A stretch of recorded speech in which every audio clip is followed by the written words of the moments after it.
Imagine a voice so raw and soulful it could stop you in your tracks, and a life so fragile it shattered right in front of the world. Today I'm here to talk about Amy Winehouse. Gone too soon, heard forever.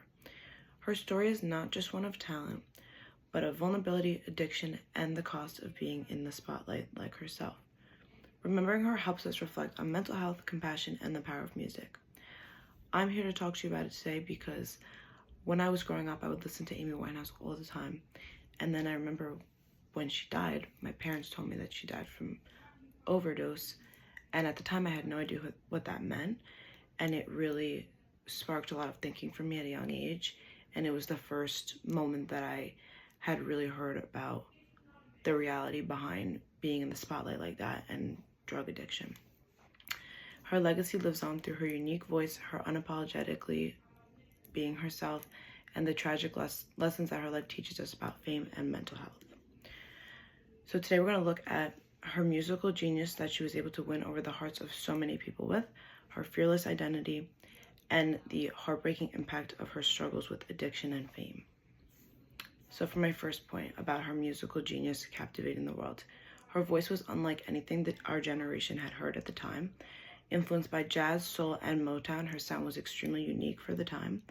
Her album, Back to Black, won 5 Grammys, making her the first British woman to do so in one night. Her songwriting was also brutally honest and deeply personal, so she spoke about things that no one was talking about in their songs. Songs like Rehab and Love is a Losing Game exposed all of her inner battles.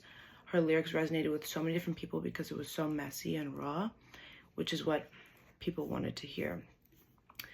She was far more than just a musical force, though. She was a person who refused to fit in no matter the cost. She lived life on her own terms, embracing her authenticity. She defied the polished image that most pop stars at the time had. So she was bold and instantly recognizable. She had poofy hair, winged eyeliner, retro fashion, tattoos all over the place. So she was able to make herself stand out from everyone at the time with her looks as well. So even to this day, her looks remain so iconic that artists and fashion designers still use her for inspiration. She also brought vulnerability to the forefront of fame. So her refusal to hide her emotions in her music made her so relatable and real. And like I said, people really felt that they could connect with that. And that's what set her aside from other people at the time. And then in an era full of other pop stars who are extremely image driven and don't want everyone to know about their struggles, she was always the one to talk about them in her music. And even outside of her music, she was never trying to hide those type of things. Sadly, that openness made her even more vulnerable to the cruelties of fame. And now to talk about her battle with addiction, that really highlights the dark side of celebrity culture. So she struggled publicly with substance abuse and mental health issues. The media often made fun of her rather than supporting her in her battles with these things.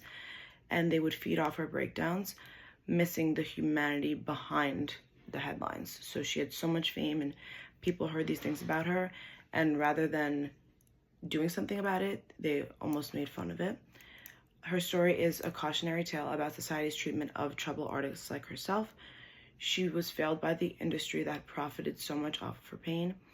Her death at 27 adds her name to the tragic 27 Club, which is a group of famous musicians and artists like Janis Joplin, Jimi Hendrix, who all died at the age of 27, also due to similar things like addiction and mental health issues. But this is not something that should define her. Although her life ended too soon, her voice still speaks to us. Her story reminds us the beauty of being real and the danger of untreated pain, and also the lasting power of artistic truth. We remember her extraordinary music, her fearless authenticity, and the pain behind her public struggles.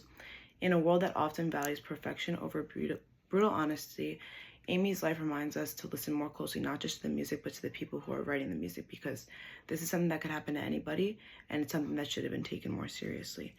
So let's not remember her only for how she died, but for how she made us all feel, with every note she sang, every lyric she bared, and every moment she dared to be unapologetically herself.